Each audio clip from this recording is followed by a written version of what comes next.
दोस्तों अगर आप भी रोहित शर्मा और MS धोनी को बेहतरीन खिलाड़ी मानते हैं तो वीडियो को लाइक करना ना बिल्कुल नहीं भूलिएगा।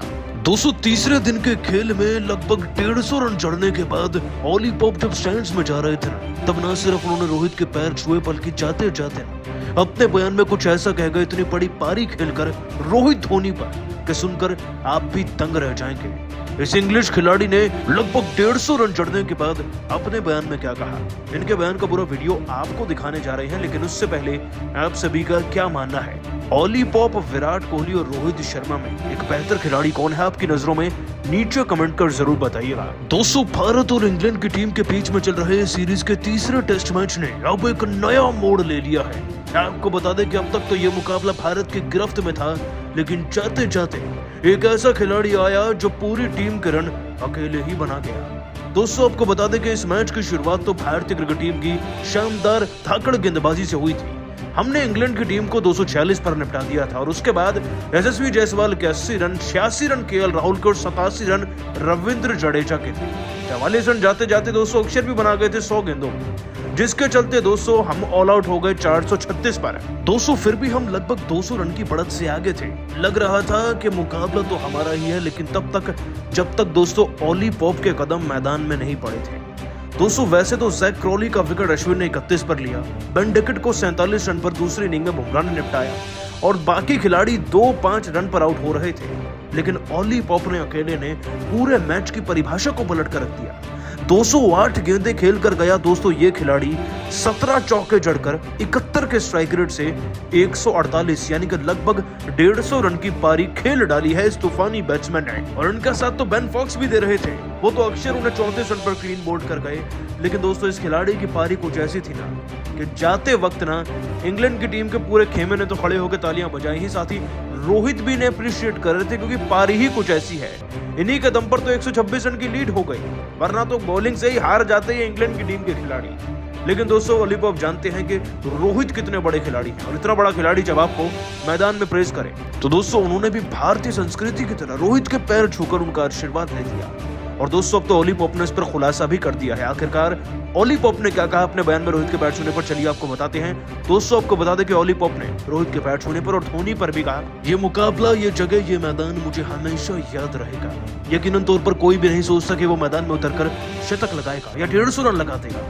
मैंने भी नहीं सोचा था, बस अपने देश के लिए बेहतर करना था और मैदान में उतरकर बेहतर से बेहतर शॉट लगाने का प्रयास किया तो पाया कि मैं मैदान में सेट हो चुका हूँ। बाकी खिलाड़ियों ने भी मेरा साथ दिया, जैसे कि बेन फॉक्स ने खास तौर पर काफी गेंदें निकाली जिससे मुझे मदद मिली बड़े बड़े शॉट लगाने पर। मैं तहे दिल से शुक्रिया अदा करना चाहूंगा रोहित भाई का। मैदान से बाहर आ रहा था तो वो मुझे प्रेस कर रहे थे। एक कप्तान की खूबी होती है कि वो दूसरी टीम के खिलाड़ियों को भी प्रेस कर जाए, और रोहित से बेहतर कप्तान इसीलिए मेरी नजर में ना पूरी दुनिया में कोई भी नहीं है। साथ ही मैं यह भी बताना चाहूंगा कि मैंने धोनी भाई से भी अपने क्रिकेटिंग करियर में बहुत कुछ सीखा है। इतना कुछ जो आप मेरी बल्लेबाजी में देख पा रहे हैं ना, ये सब कुछ उन्हीं की प्रेरणा की वजह से तो है। भारतीय मैदान पर वो किस तरीके की तकनीकों का इस्तेमाल करते हैं, ये हमने IPL में उनसे सीखा है। उम्मीद है मैं ऐसे ही अपने देश के लिए अच्छा करता हूँ। एक बार फिर से रोहित भाई तहे दिल से धन्यवाद आपके अप्रिसिएशन के लिए। दोस्तों ऑली पॉप ने तो सारा क्रेडिट ही रोहित को दे दिया, वाकई में रोहित कप्तान ही जो ऐसे हैं। लेकिन दोस्तों आप सभी ऑली पॉप, रविंद्र जडेजा में से किसकी पारी को बेहतर मानते हैं? नीचे कमेंट कर हमें बताना बिल्कुल नहीं भूलिएगा, और अभी सब्सक्राइब भी कर लीजिए हमारे YouTube चैनल को। धन्यवाद। दोस्तों इंडिया और इंग्लैंड के बीच खेले जा रहे पहले टेस्ट मैच में तो टीम इंडिया ने पूरी तरीके से शिकंजा कसा हुआ है। पहली पारी में जहां पूरी की पूरी इंग्लैंड केवल 246 रनों पर ऑल आउट हुई थी, तो फिर उनके बनाए गए स्कोर का पीछा करते हुए जडेजा और अक्षर पटेल ने दूसरे दिन के अंत तक भारतीय टीम को 421 रनों तक पहुंचाकर उन्होंने भारत को इंग्लैंड पर 175 रनों की भारी भरकम बढ़त दिलवा दी थी। जहां अक्षर पटेल 5 चौकों और 1 छक्के की बदौलत 35 रन बनाकर उनका बखूबी साथ निभा रहे थे, तो वहीं रविंद्र जडेजा ने भी दूसरे दिन का खेल खत्म होने तक 81 रन ठोक डाले थे। इसके बाद तीसरे दिन की नई सुबह इंग्लैंड के गेंदबाज भारतीय बल्लेबाजों को जल्द से जल्द समेटने के इरादे से मैदान में उतरे थे, लेकिन भारतीय बल्लेबाज भी कमर कसकर आए थे। उन्होंने भी शुरुआत में कोई भी रिस्क लेना जरूरी नहीं समझा। जडेजा और अक्षर बेहद संभल कर बल्लेबाजी कर रहे थे। दिन के पहले 5 ओवर बीत गए थे और आपको जानकर हैरानी होगी कि दोनों बल्लेबाज मिलकर केवल 5 रन जोड़ पाए थे। साफ तौर पर दिख रहा था कि वो इंग्लैंड को विकेट देकर मैच में वापसी नहीं करने देना चाहते थे। 119 ओवर में जैक लीच की गेंद पर चीरते हुए ऐसा करारा चौका जड़ा जिस पर इंग्लैंड की तबाही लिखी हुई थी। अब तो उन्होंने एक छोर से आक्रमण करने का मन बना लिया था। तो केवल वही नहीं, जाते जाते ओवर की आखिरी गेंद पर कुछ इस अंदाज में उन्होंने एक और चौका बटोरकर ओवर की बाउंड्री के साथ खत्म किया था, जिसमें दोनों बल्लेबाजों ने मिलकर कुल 10 रन ठोक डाले।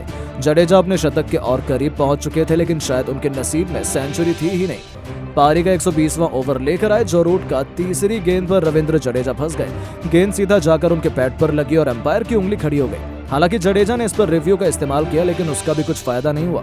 एम्पायर्स कॉल के चलते थर्ड एम्पायर ने भी जडेजा को आउट दिया और ये बल्लेबाज 7 चौके और 2 छक्कों की बदौलत 87 रनों की बेहतरीन पारी खेलकर वापस लौटा, जिनके विकेट पर तो पूरे स्टेडियम में मायूसी थी। लेकिन दोस्तों, ये तो कुछ भी नहीं था।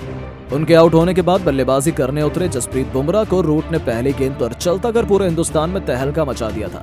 लगातार 2 गेंद पर 2 विकेटों ने इंग्लैंड की इस मुकाबले में जबरदस्त वापसी करवा दी थी। टीम इंडिया ने 436 रनों पर ही अपने 9 बल्लेबाजों को गंवा दिया था। यहां तक कि इस स्कोर में 1 रन का भी इजाफा नहीं हुआ और अगले ओवर में ही रेहान अहमद ने अक्षर पटेल को भी क्लीन बोल्ड कर पूरी की पूरी इंडिया को केवल 436 रनों पर समेट दिया, जहां बिना एक भी रन जोड़े इंग्लैंड ने एक के बाद एक भारत के 3 बल्लेबाजों के विकेट चटकाए थे और टीम इंडिया इंग्लैंड पर केवल 190 रनों की लीड हासिल कर पाई थी। इंग्लैंड के लिए सबसे अधिक जो रूट ने 4 सफलताएं हासिल की और अपनी टीम की वापसी में सबसे बड़ा योगदान निभाया। अब तीसरी पारी में टीम इंडिया को मुंहतोड़ जवाब देने के इरादे से दोबारा से जैक क्रॉली के साथ बेन डकैत की तूफानी जोड़ी रनों की बरसात करने के लिए कदम रख चुकी थी। शुरुआत से रोहित शर्मा ने रविचंद्रन अश्विन को गेंदबाजी की कमान सौंप दी थी। दूसरे ओवर में अश्विन ने विकेट चटकाने का एक मौका भी बनाया, लेकिन जैक क्रॉली ने अश्विन को मुंहतोड़ जवाब देते हुए एक बेहतरीन चौका जड़कर अपने इरादे जाहिर कर दिए थे। वो खतरनाक अंदाज में नजर आ रहे थे। बुमराह का स्वागत भी उन्होंने स्वीपर कवर के क्षेत्र में एक बेहतरीन चौके से किया था। 3 ओवर में इंग्लैंड ने 10 रन बना लिए थे। इंग्लैंड के बल्लेबाज कहर बरपा रहे थे। देखते ही देखते उन दोनों खिलाड़ियों ने बेसबॉल के नजारे दिखाने शुरू कर दिए। उनके विस्फोटक बल्लेबाजी का नतीजा हुआ कि इंग्लैंड ने उन्होंने 9 ओवर में ही 45 रन जोड़ लिए थे। टीम इंडिया को विकेट की दरकार थी। ऐसे में 10वां ओवर लेकर एक बार फिर रविचंद्रन अश्विन आते हैं और आती दूसरी गेंद पर उन्होंने जैक क्रॉली को अपने जाल में फंसा लिया, जिनका आसान सा कैच स्लिप में खड़े रोहित शर्मा ने लपका और इस बल्लेबाज को केवल 31 रन बनाकर पवेलियन का रास्ता दिखाया। उनके आउट होने के बाद बल्लेबाजी करने ऑली पॉप आ चुके थे। दूसरी तरफ डकैत पर विकेट गिरने का कोई असर नहीं हुआ। अक्षर पटेल के खिलाफ पहले 2 रन लेकर उन्होंने अपनी टीम को 50 रनों के पार पहुंचाया, तो अगली 2 गेंद पर 2 खतरनाक चौके जड़कर उन्होंने अपनी टीम को रॉकेट की रफ्तार से आगे बढ़ाना शुरू कर दिया। वैन डकैट बेहद खौफनाक अंदाज में बल्लेबाजी कर रहे थे। देखते ही देखते ऑली पॉप ने भी T20 के अंदाज को अपना लिया था। ये दोनों खिलाड़ी बेहद खतरनाक अंदाज में नजर आ रहे थे। उनकी घातक बल्लेबाजी का नतीजा हुआ कि लंच तक टीम इंडिया को कोई और सफलता हासिल नहीं हुई। लंच ब्रेक तक इंग्लैंड ने 15 ओवर में 89 रन बना लिए थे। लंच के बाद एक बार फिर ये दोनों खिलाड़ी भारत द्वारा बनाई गई लीड को जल्द से जल्द खत्म करने के इरादे से उतर चुके थे। बुमराह के खिलाफ ऑली पॉप ने 2 रन जोड़कर डकैत के साथ अर्धशतकीय साझेदारी को अंजाम दिया, वो भी केवल 43 गेंद पर। उनकी विस्फोटक बल्लेबाजी ने टीम इंडिया को मुश्किल में डाल दिया था। 18वें ओवर में ऑली पॉप ने 2 गेंद पर 2 चौके जड़कर अपनी टीम को 100 रनों के पार पहुंचाया। तो फिर पारी का 19वां ओवर लेकर आए बुमराह के खिलाफ डकैत ने 2 बॉल पर 2 चौके जड़कर इस गेंदबाज की हालत खराब कर दी थी, लेकिन बुमराह ने भी ईंट का जवाब पत्थर से दिया। ओवर की 5वीं गेंद पर बेन डकैत के तीनों विकेट उखाड़कर बुमराह ने इस बल्लेबाज के घमंड को चकनाचूर कर दिया था। उन्होंने न केवल दूसरी सफलता भारत को दिलाई, बल्कि डकैत उनकी कातिलाना गेंदबाजी के आगे 52 गेंद पर 47 रन बनाकर पवेलियन लौट गए। उनके आउट होने के बाद अब मैदान पर जो रूट कदम रख चुके थे, लेकिन बुमराह ने तो अब इंग्लैंड की कब्र खोदने का मन बना लिया था। 21वें ओवर में एक बार फिर से जब बुमराह आए तो इस बार उन्होंने इंग्लैंड के सबसे बड़े बल्लेबाज जो रूट का शिकार किया। जो रूट को LBW कर बुमराह ने टीम इंडिया को लगातार तीसरी सफलता दिला दी थी, जहां रूट केवल 2 रन बनाकर पवेलियन की शोभा बढ़ाने लौट गए और इंग्लैंड की कमर बुमराह ने तोड़ दी थी।